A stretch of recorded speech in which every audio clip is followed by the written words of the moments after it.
Olá a todos e a todas, tudo bem com vocês?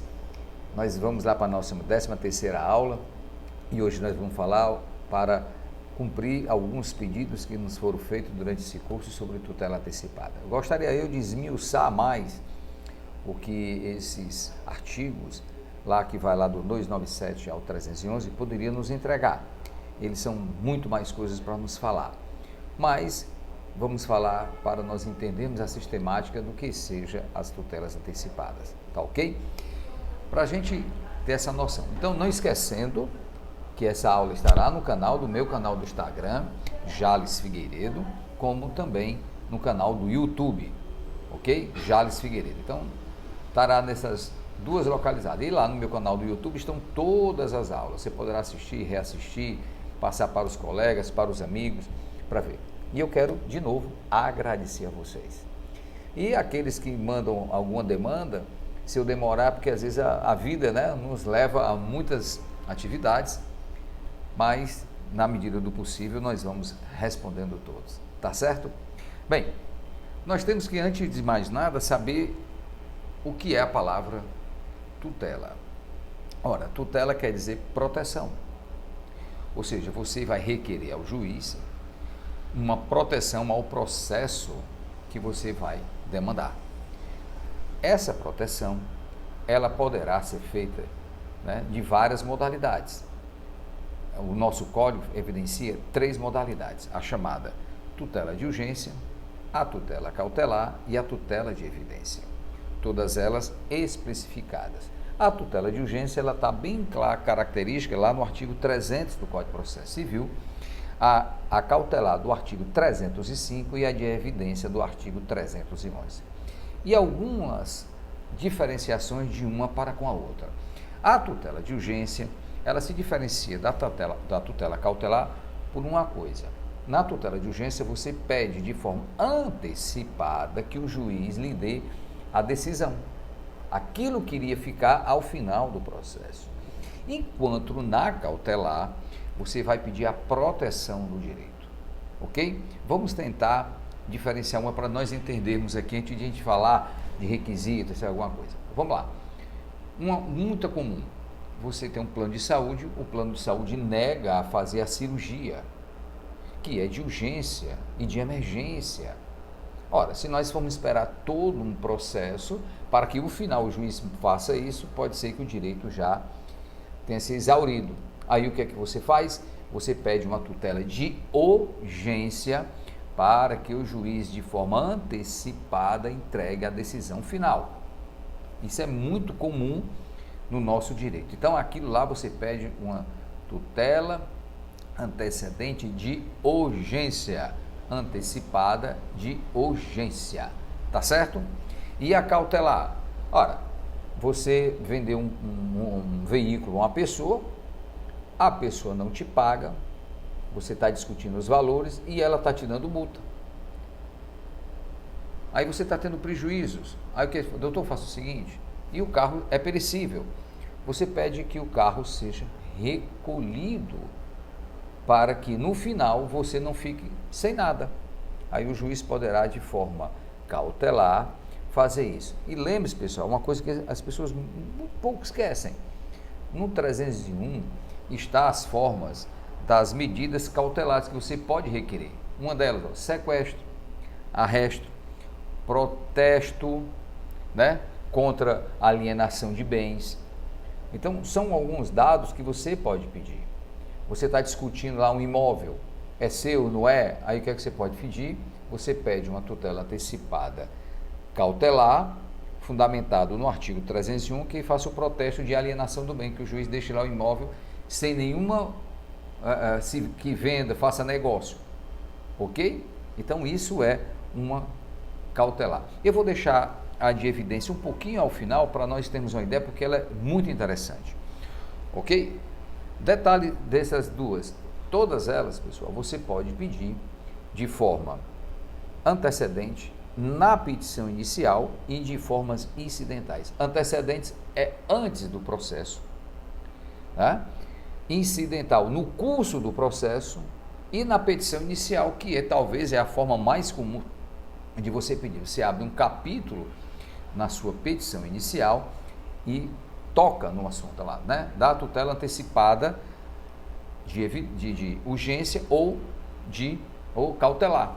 Aí você expõe os seus motivos, não esquecendo que os motivos são alguns já conhecidos, como a fumaça do bom direito e o perigo da demora, e um outro que é da forma urgente, né, que você tem que colocar olha só, o dano, o perigo de dano ou o risco útil do processo.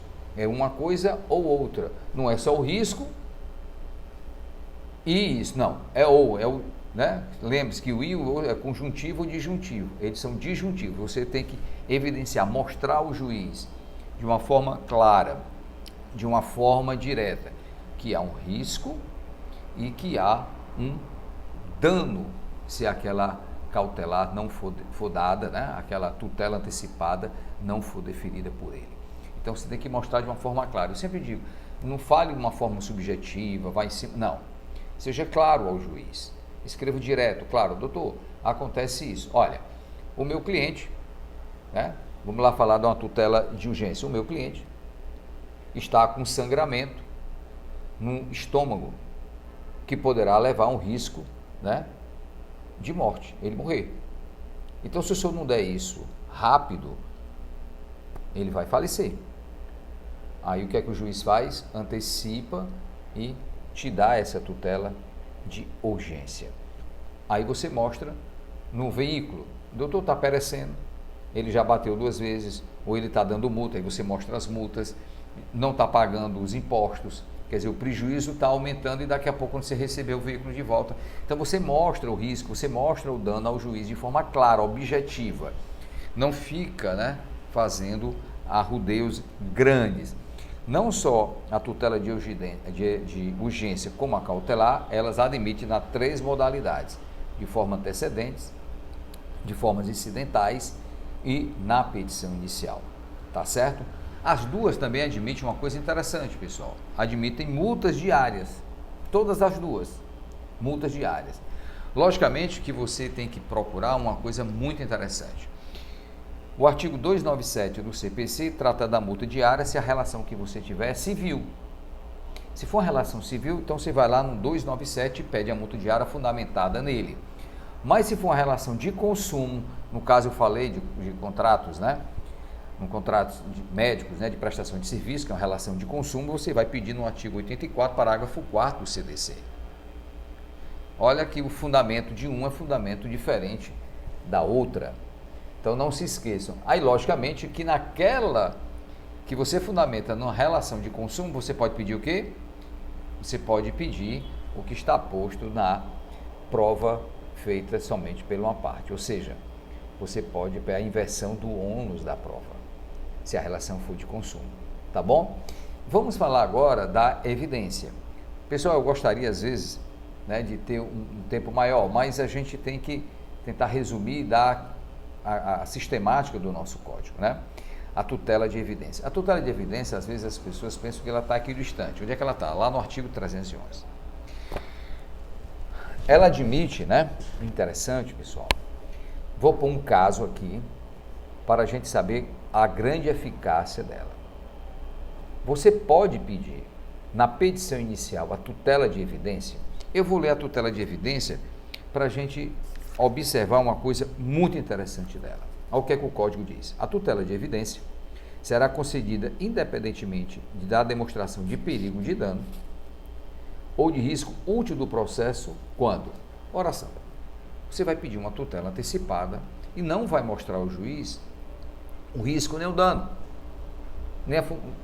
Olha só, o risco e o dano, que é o perigo dela, porque você precisa usar. Mas na petição inicial, olha só, na petição inicial, ela não admite antecedente. Você é incidental, ela admite, mas antecedente ela não admite. Mas eu posso pedir na petição inicial, sabe quando?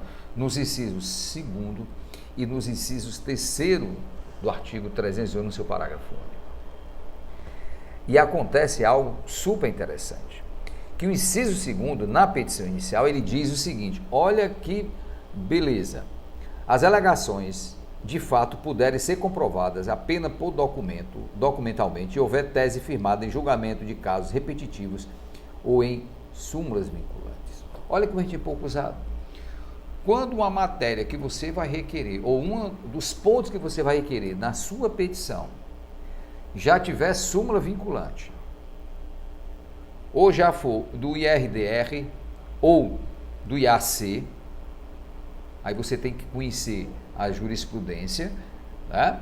O que é esses dois incidentes? Existem dois incidentes que é chamado incidente de assunção de competência e o chamado IAC, é incidente de assunção de incidência, e o RDR, que é o incidência de repetitivo de demanda, incidência de recurso de demandas repetitivas. Aí você tem que saber, né? Você tem que conhecer, consultar a jurisprudência.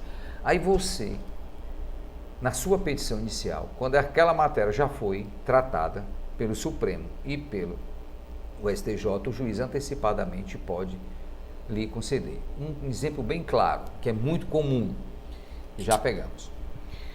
Você vai a um stand de venda comprar o imóvel, isso acontece muito em feiras.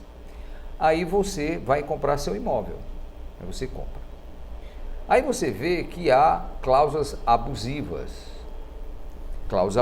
naquele contrato que você quer.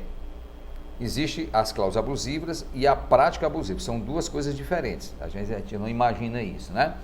A prática abusiva está lá no artigo 35 do CDC e as cláusulas abusivas está no artigo 51.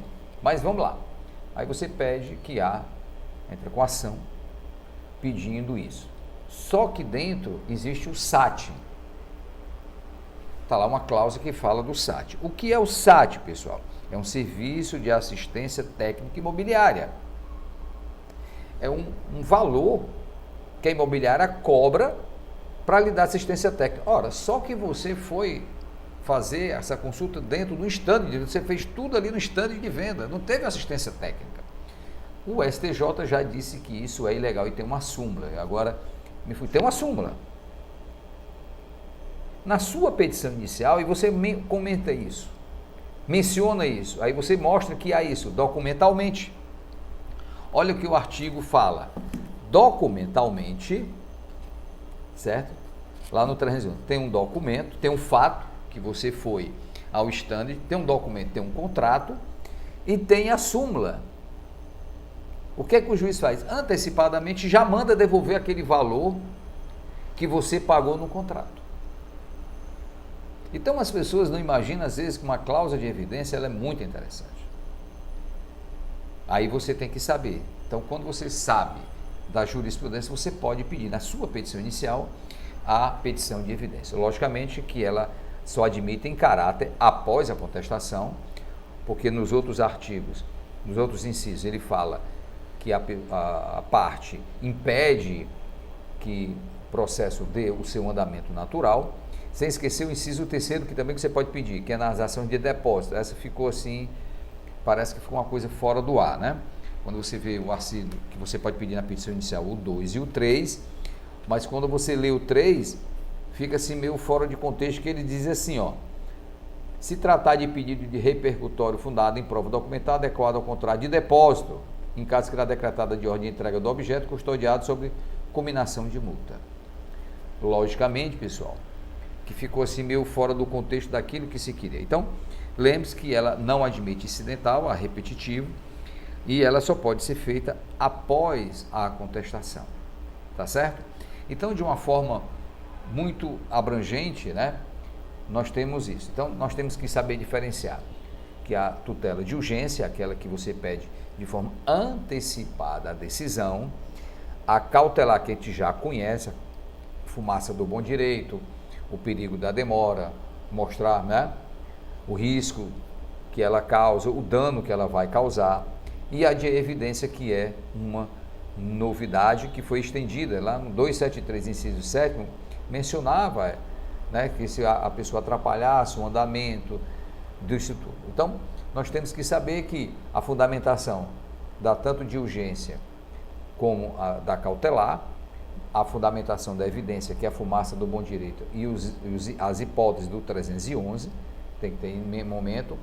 A natureza ela pode ter sido antecipada, né, ou cautelar, ela é provisória, só é confirmada em sentença, lembre sempre disso, enquanto ela é só provisória.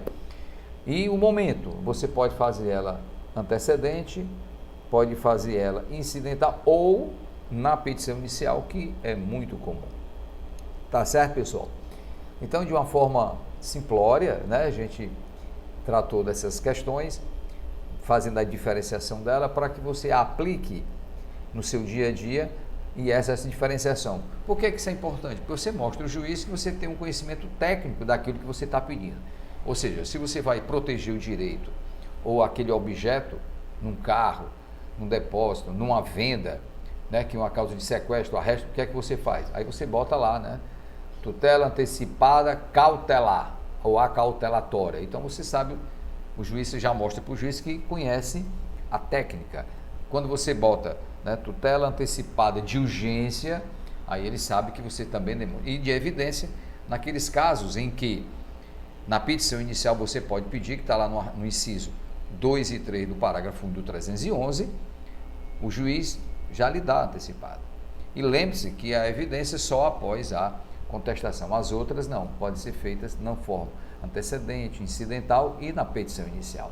Tá ok? Eu quero agradecer a vocês todos, aguardem novidades. Um abraço e que Deus fique conosco nesses momentos que ainda nós estamos passando, mas que o Senhor vai nos guardar.